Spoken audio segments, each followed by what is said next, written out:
Hi, Gary Zacharias here with the Apologist Bookshelf. You know, I've been around long enough that I can remember when being a Christian was considered a positive thing, and people may not have agreed, but they were polite. And then it went through a period of time where it was kind of neutral. Some people thought Christianity was fine and others didn't, but they still kept fairly quiet about it. But what are we living in now? It's actually a pretty negative world. And that brings me to the title of the book that I wanted to share with you. It's by Renn, R-E-N-N.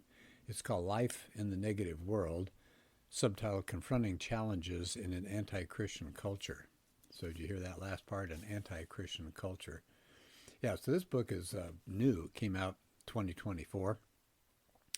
And I was just looking at the back cover, and then we'll go to a couple of chapters here, but it says there are ways to live with integrity and follow Christ today, even in a negative world. Some of the comments of people in the back here, Rod Dreher, who's the author of The Benedict Option and Live Not by Lies. By the way, I've got that book. I'm going to tackle that one next. But here's what Rod Dreher said. Renn's insights guide my own thinking about fidelity under fire. Life in the Negative World is both a work of practical hope and a book for serious believers learning how to be strangers in a strange land. Does that sound familiar? That was an old Robert Heinlein book, Stranger in a Strange Land.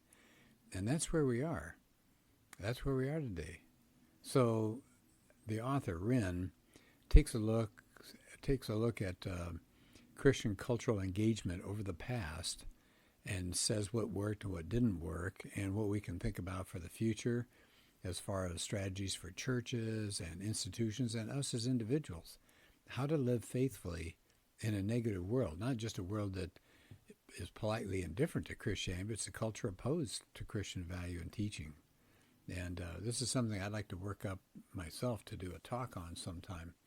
So, Life in the Negative World got a good write-up. I looked at this from, I think it was a magazine, World Magazine. I really like World Magazine, so I'd like to put a little plug in here. World Magazine is kind of a time magazine for Christians, and one of the things they do are they cover books. And so they mentioned this book. I thought, well, that sounds good. So I got a hold of it, read it, and it is good. So he lays out 3 areas of what people can do confronting this negative world. So he has a personal section of the book, how to live and structure individual lives. He has an institutional section, what the churches can do, and parachurch ministries and colleges, Christian colleges, and Christian-owned businesses. And then he's got a third area of the book, the last third, he calls it missional. He says ways to carry out the Great Commission with evangelization and by loving our neighbors. And so that's what this is going to cover. He, as he introduces the book here, these strategies, he says, one of the things I love about the Bible is its realism. It's true to life. It doesn't sugarcoat reality. And he said, that's the same for us. He said, so now, what are we living in? We should be realistic. It's a negative world environment we live in. But he said, that doesn't mean we become fatalistic or sit back on our hands and say, oh, there's nothing we can do about it. He said, we can do a lot of things. We've got to adapt to this negative world. He said there are ways for us to create churches that can thrive. He said maybe pressure will make the evangelical church here in America take our faith seriously. Yeah, I think about China. You know, Mao came in, put a lot of pressure on any Christian organization, and people on the outside thought, oh, that's going to be the end of Christianity in China. No, it's flourishing. So I think he's right. He says new opportunities for evangelism will present themselves because of the world's abandonment of truth. I want to take just a second and focus on that because I think that's crucial. New opportunities for evangelism. So we look out and we see people doing some things that just fly in the face of reality. They are living and talking and trying to succeed by doing things that go against human nature, that go against human flourishing. And so we're going to see, unfortunately, we're going to see a lot of disasters. We're going to see a lot of people crashing in flames. And the world has abandoned truth, and we can be there and be there as a beacon and to show people there is a better way out. He also says, again, this is just starting the main part of the book. He said, now we're living in a negative world. He said, that doesn't mean evangelicalism is going to suffer a slow death. He said, evangelicals, if you look at the past, they've been adaptable to changing times.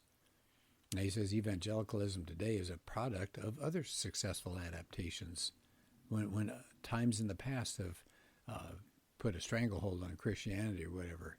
And so he said, we're just going to follow the lead of our mighty and faithful God. He said, we can successfully adapt to this next phase. So remember, he said there are going to be 3 sections to the book. Personal, just how we can deal ourselves with this world. Institutional, how our churches and colleges and things like that can deal effectively.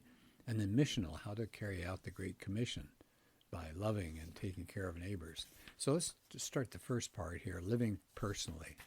So let's do the first one. I don't think we'll have time to do a whole lot of it, but he starts off with a challenge. He said, we all have to ask ourselves a very simple question. How serious am I about doing what the Bible says? He said, we've sat and we've heard pastors talk and we've read things with all sorts of instructions from Scripture. But he said, have we really considered the weight and significance of what they ask of us? He says, Jesus said we need to count the cost of our faith. He quotes from Luke 14, suppose one of you wants to build a tower. Won't you first sit down and estimate the cost to see if you have enough money to complete it? For if you lay the foundation and are not able to finish it, everyone who sees it will ridicule you, saying, this person began to build and wasn't able to finish. And he says, how many of us have really considered whether our faith might, for example, cost us a job? Maybe it'll make a barrier for us to advance in our profession. He said there may not have been costs in previous generations, but he said even 20 years ago we couldn't imagine it, but it's there now. He said, let's be honest here. How many of us would really count all things as loss for the sake of Christ? That's what Paul said. He said, I consider them garbage to gain Christ. He said that was hard enough for Paul's hearers to do when life was nasty, brutish, and short. But he said life is pretty amazing here. If you're middle income, doing well, he said most American Christians haven't been in danger of losing all they have for the sake of Christ. That's true. He said the Bible challenges us. It says in John 14:15 that our willingness to obey Christ's commands is an outward sign of what's going on the inside. Do we really have faith? Then we're supposed to obey what Christ said. He says we should be all in. When it comes to exercising our faith, we should be trusting the word of Christ and working hard to demonstrate it by obeying Jesus' commands. That's building our lives on a sure foundation. He said one thing we can do, we should be pursuing holiness, actively cleansing ourselves of every defilement, not just the select ones we care about personally on our favorite list. But I think that's so crucial because we've heard Christian after Christian in the news who preaches one thing but then lives a different kind of life. We should be different from the world. There should be something different about us. Not weird, but just we live a different lifestyle. We spend our money differently. We watch different kinds of movies. We talk differently when we're around friends. And I do a talk on worldviews, and I think many Christians have 2 different worldviews. They live Christianly on Sunday because they sing the songs and they share Bible verses in the Sunday morning class and they listen to a pastor. But then Monday, Tuesday, Wednesday, Thursday, Friday, Saturday, they have a separate worldview. They adopt the secular worldview. And the way they spend their money, the way they spend their time, the things they talk about with their friends are pretty much what the world does. And so they've changed values. And so here the author, Renn, is saying we should cleanse ourselves of every defilement. We should get on the bandwagon here being what a Christian is supposed to be. He said it's really tempting to take some of Jesus' commands. Oh, okay, I'll obey those, and the others, maybe not. He says Jesus doesn't give that option. He said the message from Jesus is to be all in on our faith, to live out the Christian life in every place God has put us. See, that's back to that worldview issue again. We should be Christians at our job. We should be Christians in our home. We should be Christians during leisure time activities. We're supposed to be all in. So I think that's really important. He said, today's world says you want to be accepted and you're going to identify as a Christian. Well, you need to bring your doctrine into alignment with the world's standards. Compromise a little bit. Don't be out on the limb there. Oh, that seems really harsh. Jesus was big on rejecting that. He said to the church in Laodicea in Revelation, you're neither cold nor hot. I wish you were one or the other, but you're lukewarm. I'm going to spit you out of my mouth. Yeah, so he said, the gospel is not good advice, it's good news. And the ultimate rock of our life in a negative world has to be Jesus Christ. So we've got to take that challenge. I thought that was really powerful. So he said then, the first challenge, as a person, individual, American evangelical in the negative world, we ought to examine ourselves, considering our ways and counting the costs and committing ourselves to denying ourselves. I think that is so crucial, really examining the cost, he says, taking up our crosses and following Christ in everything. Because as he finishes the chapter, he says, if we aren't solid in our faith, nothing else we do will ultimately be of any consequence. We have to be fully committed to our faith and obedient to Jesus' words. He said we have to train our hearts and our minds to hear his words and do what they say. And then he ends the chapter, as the well-known hymn reminds us, our solid rock is Christ. That's what we stand on. All other ground is sinking sand. So there's the first challenge. Remember, this is the section where he's going to talk about personal things that we can do and the ways we should live. So I'm going to continue a little bit on another chapter, the next chapter. He calls it Become Excellent. Now, it seems kind of obvious, but I thought that was a good place to go to next. He references Mark Noll's book that came out in 1994 called The Scandal of the Evangelical Mind. In his view, Noll, his scandal was that evangelicals didn't seem to have much of a mind at all. They couldn't apply Christian thought to the intellectual domains of society. Yeah, they were not being intellectual. He says Pentecostalism is trying to get out there and is a fast-growing Christian movement because it speaks to and helps people who have real sin and bondage in their lives. It's not just an intellectual process here. It says even among evangelicals who have intellectual credentials, they don't really seem to have evidence of how Christianity informs their work. So he says excellence, by the way, he says excellence is not the same as godliness, but it should be a goal. We can be godly. Nothing wrong. That's huge. We need to be godly. Remember, he talked about pursuing holiness, being obedient to Christ, caring for the poor, evangelizing neighbors. That's great.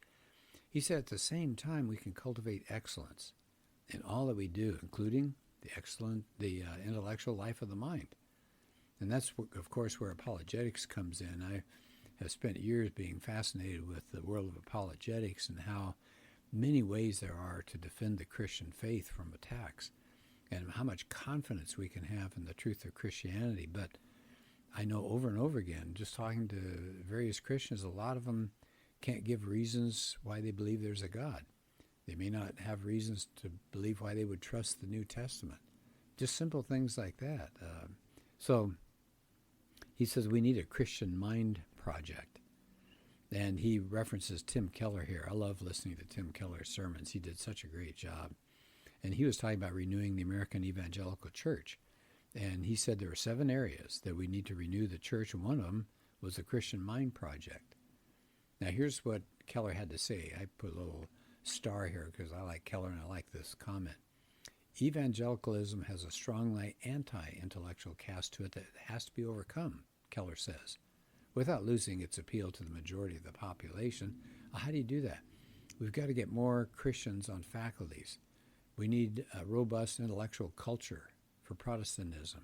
We've got to get more Christian public intellectuals. He said we've got to promote believers into the existing intellectual and cultural economy. We've got to get them into progressive universities. We've got to get them into conservative think tanks. He said we've got to create a kind of alternate cultural economy for scholarship and intellectual work. So that's powerful. And back to Renn, he said, yes, we need intellectual development. He said, beyond academic scholarship. So we're talking about that. But he said, in other vocational domains as well. So he said, just take something like, and here's his one example, physical fitness. He said, many websites are devoted to physical fitness. Yeah, they are. Yet few of them appear to be written by anybody who's a Christian. And what they dole out is usually from a non-Christian perspective. He said, we need people who can give us information about health and fitness, but that should be informed by a Christian worldview, part of our stewarding our bodies, being healthy and strong enough to be a blessing, not for vanity, not to show off. And he said, you can think about that example, that area, in a lot of other domains. He said, Christians should be at the forefront. He said, the problem is evangelicals don't really typically value or pursue genuine excellence. They don't assert institutional or professional leadership, and that needs to change. He said, for example, evangelicals are pretty much missing, he says, from senior leadership positions in conservative think tanks. He said, majority, as of 2022 at least, majority of leaders in these institutions were Catholic or Jewish. He said, conservatism has had kind of a Catholic slant since the time Buckley founded National Review. He said, by and large, evangelicals haven't developed the skills necessary, and they haven't had the orientation toward obtaining leadership positions in these kinds of organizations. And he said the same thing in the legal world. He said evangelicals have been famously absent from the Supreme Court. He said it's often the Catholics who have more intellectual gifts and all and been involved in it more. He said his point is that evangelicals tend to lack a presence in these areas, and unless this improves, we're going to be in a subordinate role all throughout our society because others are going to set the rules that we live by. Toward the end of the chapter, Renn says that what's unique about this negative world is that it just doesn't reject Christianity, but it rejects natural law, the way things are built and maintained in this universe. So, for example, he says the ideas of the family have been rejected, but more than that, even the biological reality of gender has been tossed. Now, he said not all natural law has been rejected. Murder is still mostly regarded as wrong, and we still do have the idea of law. He said, actually, if you think about it, the society is highly legalistic and harsh if one transgresses that new social morality. So he says, this is a challenge that evangelicalism faces. We need excellence. Now, we've got to have stakes in this society. He said the leadership classes reject Christian doctrines, but they also reject even the broader moral and ethical framework that was one time shared between mainline and evangelical Christianity. So that's sad. He said, for Christians today, the intellectual leaders of our society are less reliable, and they're less trustworthy than they once were. So we can't rely on those people anymore, or for their wisdom or their judgments. Okay, so I'm going to stop at that point. He's got another section coming up that I like a lot, reasons for evangelicals to pursue excellence. So we'll tackle that in a future podcast here. So this book, again, Life in the Negative World. First part is Welcome to the Negative World. And then he gets into those three parts we were talking about. We're going through the part called Living Personally. The second part is Leading Institutionally. And the last part, Engaging Missionally. Great challenge to us today. There's no way we can ignore this. We can't say, well, I'll live in a more Christian society. Well, where? How are you going to do that? Go up in the hills, start a commune, 3 or 4 of you? I mean, our society, we have to get realistic. It is a post-Christian America now, and we have to be ready to deal with that. Well, thank you so much for your time, and have a good day, and another podcast is coming soon.